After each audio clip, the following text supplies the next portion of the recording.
মোহাম্মদ রে, আজকে আমাকে তুই কলেমা পড়ার জন্য আসছ। আজকে আমি জন্মের কলেমাটা পড়ে নেব। তুমি দাঁড়াও, অল্প সময় দাঁড়াও। আমি এখন ঘরের থেকে সাজিয়ে আসতেছি। আবু যে রাগ হয়ে ঘরের ভিতরে গেল। আমার নবী মনে করছি রে, চাষা বাজাজকে কলেমা নিয়ে আমার সাথী হয়ে যাবে। আমার নবী বাইরে দাঁড়িয়ে আসছে রে।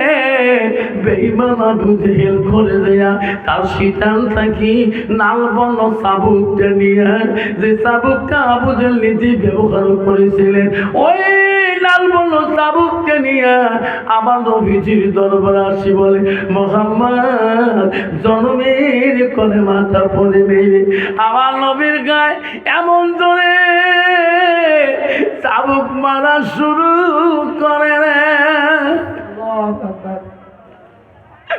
নবী বলেন, চাচা, ও চাচা, আর মারবেন না গো।